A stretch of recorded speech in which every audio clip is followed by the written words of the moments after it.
आपका स्वागत है आपके अपने YouTube channel ASK study for students में। फ्रेंड्स, आज हम लोग हिस्ट्री का एक बहुत इंपॉर्टेंट टॉपिक डिस्कस करने जा रहे हैं जिसका नाम है वंश और उनके संस्थापक।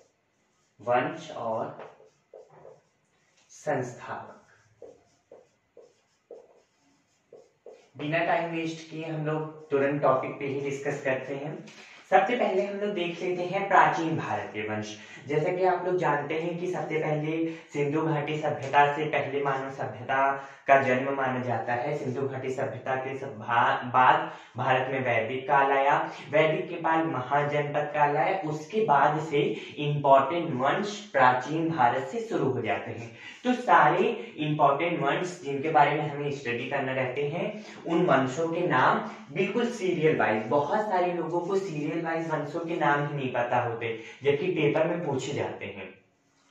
हम लोग के वनडे लेवल के पेपर में तो नहीं, लेकिन आप जब थोड़े अपर लेवल के पेपर देने जाओगे तो उसमें सीरियल वाइज पूछा जाता है। तो उन सभी के बारे में जैसे जैसे वंश है उसके बारे में और उनके संस्थापक तुरंत बताते हैं बिना टाइम वेस्ट किए। तो सबसे पहला आपका जो वंश है वो है हर्यक वंश, शिशुनाग वंश, शिशुनाग,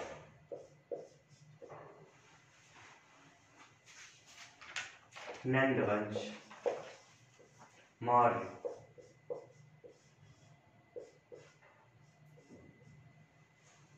शुंग वंश,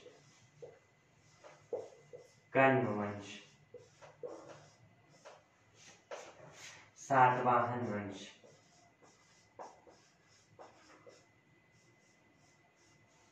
इसके बाद आ जाता है आपका कुषाण वंश, कुषाण के बाद आ जाता है पुष्यभूति। अभी इनके संस्थापक बताते हैं। पुष्यभूति वंश में क्या होता है, जब उसका सबसे मेन संस्थापक मर जाता है, मतलब पुष्यभूति वंश का जो सबसे मेन राजा, शक्तिशाली राजा होता है वो मर जाता है, उसके बाद उज्जैन के लिए त्रिपक्षीय संघर्ष होता है और वहां से उसके बाद से फिर आपका प्राचीन भारत का क्या होता है, अंत हो जाता है। फ्रेंड्स, इसमें एक दो वंश और हैं जो बीच में आते हैं, लेकिन उनके बारे में मैंने यहाँ पे आपको नहीं बताया है क्योंकि वो पेपर में नहीं पूछे जाते हैं। तो सबसे पहले बात कर लेते हैं हर्यक वंश की।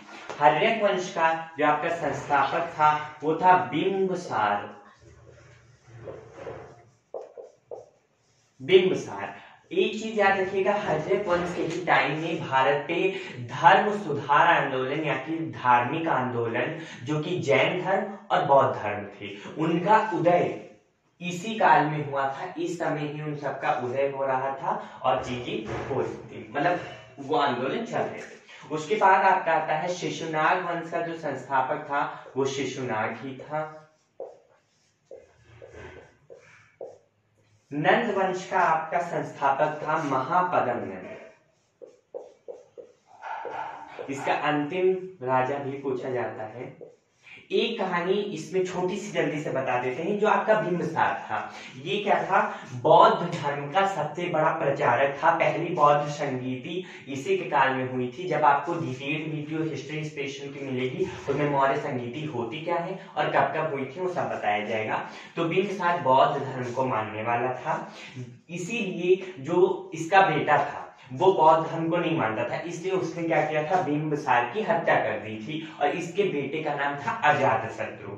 जब उसने अपने पापा को मार दिया उसके बाद उसे पछतावा हुआ था, उसने किसी के बहकावे में आके मारा था, वो आपको बताया जाएगा डिटेल वीडियो में जो हिस्ट्री स्पेशल की आएगी। तो उसने मारा था, उसके बाद उसे पछतावा होता है और वो क्या करता है, अपना बौद्ध धर्म वो अपना लेता है। सॉरी फ्रेंड्स, एक गलती हो गई थी, प्रथम बौद्ध संगीति इसके काल में नहीं हुई थी, इसके बेटे के काल में हुई थी, मतलब अजातशत्रु के काल में हुई थी। वो बौद्ध धर्म अपना लेता है और उसके प्रचार प्रसार में लग जाता है और बौद्ध धर्म की सारी शिक्षाओं को संकलित भी करवाता है। आपने सुना होगा बौद्ध धर्म में त्रिपिटक होते हैं, उनमें से एक पिटक उसी ने बनवाया था। ठीक है। और फिर क्या होता है, महापद्म नंद का, नंद वंश का अंतिम राजा होता है घनानंद। घनानंद क्या करता है, एक आपने नाम सुना होगा कौटिल्य का या चाणक्य का, उसकी क्या करता है, वो बेइज्जती कर देता है घनानंद। तो चाणक्य ये प्रण लेके जाते हैं कि मैं एक ऐसा शासक बना के लाऊंगा जो तुम्हारे वंश का बिल्कुल नाम ही मिटा देगा। वो भारत वंश में एक नए वंश की स्थापना करेगा। तो क्या होता है, नंद वंश के अंतिम शासक घनानंद को चंद्रगुप्त मौर्य हराते हैं और भारत के सबसे समृद्ध राजा बन के सामने आते हैं। तो मौर्य वंश के संस्थापक थे चंद्रगुप्त मौर्य। चंद्रगुप्त मौर्य कहा जाता है कि चाणक्य लोग इनको, क्योंकि घनानंद को कहा जाता है कि चाणक्य ने विष देके मरवाया था। वैसे घनानंद को इन्होंने हरा दिया था, लेकिन चाणक्य थोड़ा जानते हैं दिमाग वाला, उसकी आप लोगों ने बातें सुनी होंगी उनके बारे में, बहुत सारी हजारों वीडियो तो आपको यूट्यूब पे मिल जाएंगे उनके बारे में। कितनी रियल है वो पता नहीं, बुक्स में है केवल कितनी रियल है। ठीक है। तो क्या होता है, वो जहर दे के घनानंद को मरवा देता है। तो चाणक्य डरता है कि चंद्रगुप्त मौर्य शक्तिशाली तो बहुत है, लेकिन जहर के आगे कोई काम नहीं चलता। तो क्या करता है, रोज चंद्रगुप्त मौर्य को थोड़ा थोड़ा दूध में थोड़ा थोड़ा जहर डाल के पिलाता है, जिसकी वजह से चंद्रगुप्त मौर्य की बॉडी में जहर का क्या होता है, प्रवाह होता है, और उसकी बॉडी जहर को अपने अंदर एक्सेप्ट कर लेती है। और एक दिन गलती से चंद्रगुप्त मौर्य की जो पत्नी होती है वो भी उस दूध को हल्का सा पी लेती है, जिसकी वजह से जो इनका बेटा होता है उसके बेटे की बॉडी पे ब्लैक कलर का निशान पड़ जाता है, इसलिए इनके बेटे का नाम हो जाता है बिंदुसार। मैं इसलिए इस वंश के बारे में थोड़ा लंबा खींच रहा हूँ क्योंकि इसमें कुछ इंपॉर्टेंट चीजें हैं उसकी वजह से। ठीक है। तो उसका नाम हो जाता है बिंदुसार, और बिंदुसार का बेटा होता है भारत का सबसे महानतम शासक अशोक महान या अशोक वर्धन। ठीक है। उसके बाद जब मौर्य वंश खत्म होता है तब शुरू हो जाता है शुंग वंश। शुंग वंश का संस्थापक था पुष्यमित्र शुंग। ठीक है। पुष्यमित्र शुंग संस्थापक था। कर्ण वंश के संस्थापक होते हैं वासुदेव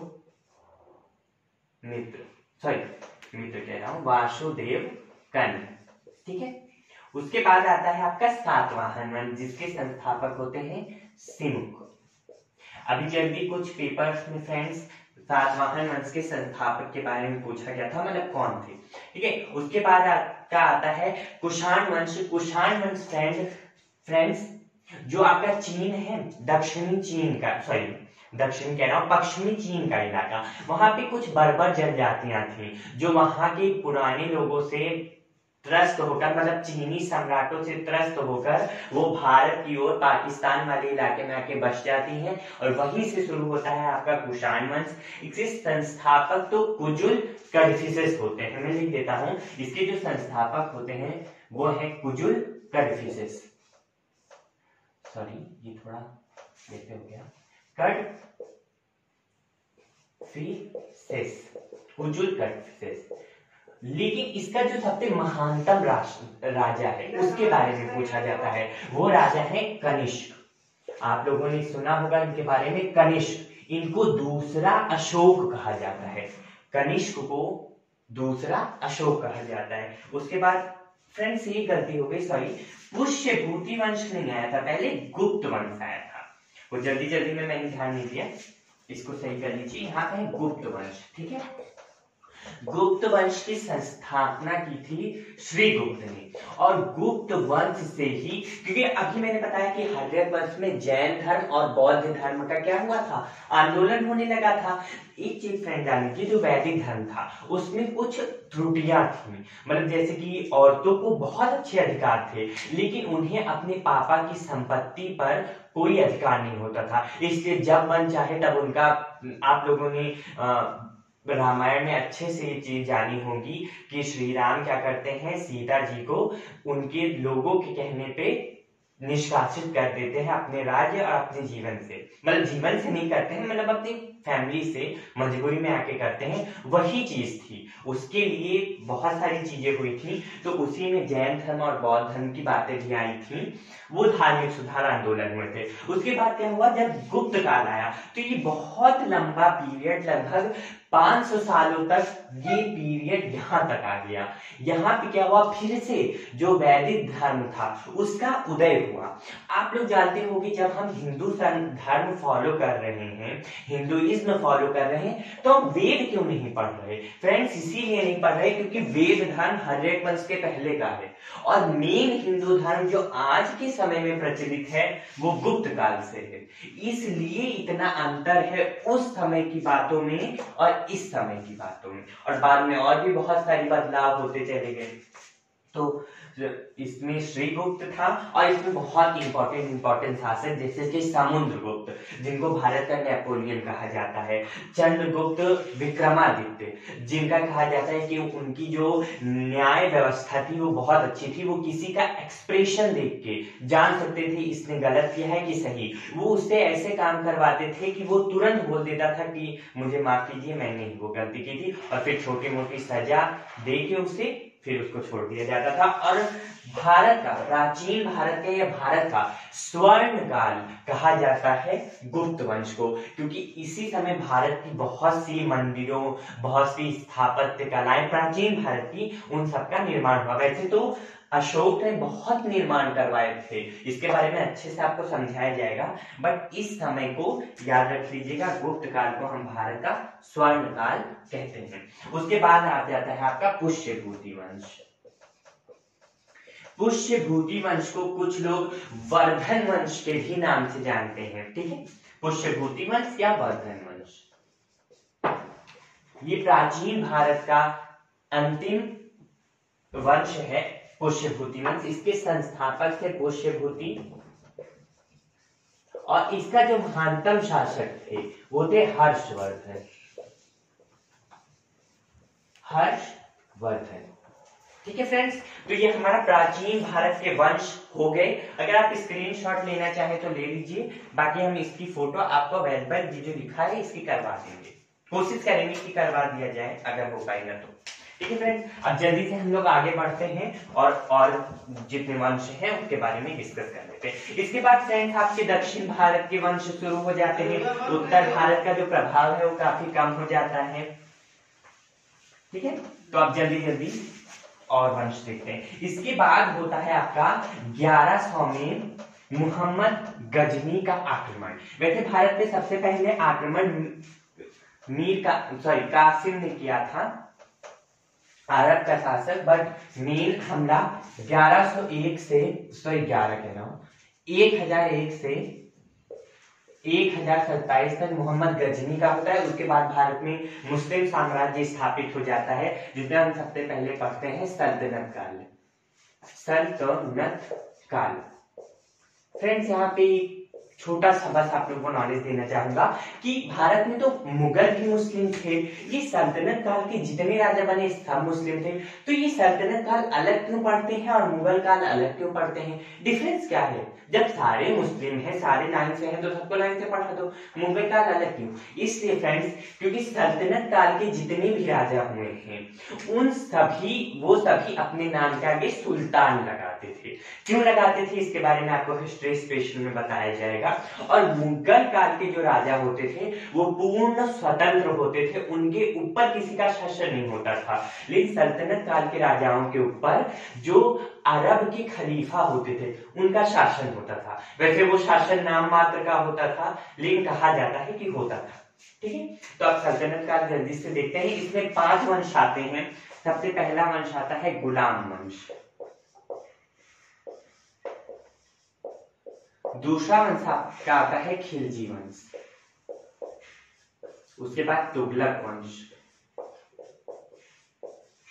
उसके बाद सैयद वंश, उसके बाद आपका आता है लोदी वंश। गुलाम वंश के संस्थापक आपके होते हैं कुतुबुद्दीन ऐबक,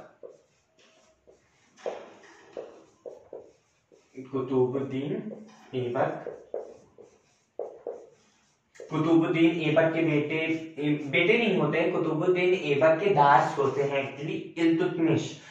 इनके बाद वो राजा बनते हैं और उनकी बेटी होती है रजिया सुल्ताना, वो भारत की पहली महिला शासिका बनती हैं। इसके पहले जो आपका प्राचीन भारत था उसमें भी कोई भी भारत की महिला शासिका नहीं बनी थी। पहली बार भारत के इतिहास में होता है कि कोई महिला शासिका बनती है उत्तर भारत के लिए। दक्षिण भारत में तो पूरा का पूरा एक वंश ही चलता है जहां का जो मेन बागडोर होती है वो वहां की औरतों के हाथ में होती, बट उत्तर भारत में ऐसा नहीं था। ठीक है, खिलजी वंश का जलालुद्दीन खिलजी,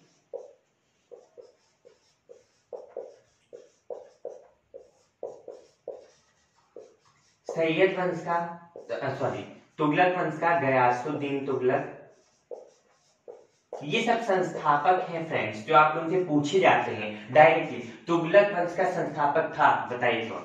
ठीक है, तो गयासुद्दीन तुगलक। सैयद वंश के थे खिज्र खान, खिज्र खान। उसके बाद आपका लोदी वंश के थे बहलोल लोदी। ये अब जल्दी ही किसी पेपर में पूछा गया था कि लोदी वंश के संस्थापक कौन थे, तो बहलोल लोदी थे। इसके बाद फ्रेंड्स लोदी वंश के अंतिम राजा सिकंदर लोदी के साथ लड़ाई हो जाती है बाबर की। हाँ फ्रेंड्स, तो बहलोल लोदी के बाद सिकंदर लोदी आते हैं। सिकंदर लोदी नहीं, सॉरी, इब्राहिम लोदी। सिकंदर लोदी के बाद आते हैं इब्राहिम लोदी, और इब्राहिम लोदी की लड़ाई हो जाती है मुगलों के साथ, मतलब बाबर के साथ। ठीक है, जो राणा सांगा होते हैं, राणा सांगा बाबर को बुलाते हैं कि भैया आओ इब्राहिम लोदी को हराओ, ये हम लोगों के नाक में दम किए हुए हैं, ऐसे ऐसे नियम, ऐसे ऐसे कानून ला रहा है जिससे हमारी जनता बहुत त्रस्त है। बाबर आते हैं, इनको हराते हैं, सब सोचते हैं कि बाबर चले जाएंगे, बाबर जाते नहीं है, भैया यहीं बस जाते हैं, अपना शासन इन्हीं लोगों की तरह वो भी स्थापित कर लेते हैं। बाद में राणा सांगा से लड़ाई होती है, और बाकी लोग जो बाबर का साथ दिए होते हैं सबसे लड़ाई करके बाबर सबको निपटा देते हैं, और बाबर यहाँ के राजा बन जाते हैं। तो अब मुगल वंश देख लेते हैं। मुगल वंश की, यही लिख देते हैं, मुगल वंश की संस्थापना की थी, मुगल वंश, इसकी संस्थापक थे बाबर। फ्रेंड्स मुगल वंश का ये आता है कि ये इनके जो 5-6 राजा हैं मेन, इनकी मकबरे कहाँ हैं, तो वो वीडियो पहले ही अपलोड की जा चुकी है, आप लोग देख लीजिएगा। बाबर के बाद पर जाते हैं हुमायूं, बाबर के बेटे, फिर हुमायूं के बेटे अकबर को बेटा, सॉरी बेटे कह रहा हूं फ्रेंड्स, अकबर को अशोक का अग्रगामी कहते हैं। आप लोग ने एक चीज पढ़ा होगा, अभी मैंने बताया कि जो कुषाण वंश का राजा कनिष्क था उसको दूसरा अशोक कहा जाता है, और अकबर को अशोक का अग्रगामी कहते हैं। और भारत के पूरे इतिहास में केवल 2 ही राजा हुए हैं जिनके नाम के आगे महान लगता है, पहला अशोक महान, दूसरा अकबर महान, और किसी भी राजा के आगे ये पदवी नहीं है, उसको महान नहीं कहा गया है। ठीक है, तो अकबर के बेटे बन जाते हैं जहांगीर, जिनको सलीम भी कहा जाता है। ठीक है, जहांगीर के बेटे होते हैं शाहजहां, और शाहजहां के बेटे होते हैं औरंगजेब। और औरंगजेब के बाद जितने लोग बनते हैं वो सभी बस नाम मात्र के राजा होते हैं, शासन करना किसी को नहीं आता। ठीक है, तो ये मेन चीजें थी फ्रेंड्स वंश और संस्थापक के। इन सभी से हर पेपरों में, मतलब 1 डे लेवल के पेपर में 1-2 क्वेश्चन तो बनते ही हैं, मतलब एक तो डेफिनेटली बनता ही है। एक बार इसको फ्रेंड्स क्विक आप लोग रिवाइज कर लीजिएगा। और फ्रेंड्स इस चैनल को, अगर आपको सारी चीजें समझ में आ रही हो तो फ्रेंड्स जरूर इस चैनल को सब्सक्राइब कीजिए, और फ्रेंड नोट्स बनाते हुए चलिए। मैंने अभी आप लोगों से कहा कि मैं इसकी फोटो तो आप लोगों को अगर हो पाएगा तो दे दूंगा, लेकिन जब आप किसी चीज को अभी एक बार आपने सुन लिया, फिर आप जब कॉपी पे लिखोगे तो सारी चीजें आपके माइंड में बिल्कुल छप जाएंगी, और पेपर के टाइम पे जब आप एक क्विक रिवाइज करोगे तो ये बिल्कुल ही याद हो जाएगा। तो फ्रेंड्स प्लीज मेरा सजेशन मानिए तो एक बार पढ़ लीजिए, एक बार लिख लीजिए, और पेपर के टाइम में एक बार रिवाइज कर लीजिएगा, तो आपको अच्छे से चीजें याद हो जाएंगी। आपको बहुत ज्यादा फोकस नहीं करना है, क्योंकि एक टॉपिक से ज्यादा क्वेश्चन नहीं आने वाले, लेकिन आ सकते हैं, आए हैं, किसी ना किसी शिफ्ट में तो आएंगे। ठीक है फ्रेंड्स, तो एक बार बस रिवाइज कर लीजिएगा, क्या पता वो शिफ्ट कौन सी हो, आपकी शिफ्ट में आ जाए। तो फ्रेंड्स आज के लिए इतना ही, बाकी हम लोग के चैनल को, मतलब आपके अपने चैनल को ज्यादा से ज्यादा सब्सक्राइब कीजिए, ताकि जो वीडियो हम बना रहे हैं ये उन बच्चों को पहुंच पाए जिनको इसकी जरूरत है। ठीक है फ्रेंड्स, आज के लिए इतना ही। जय हिंद।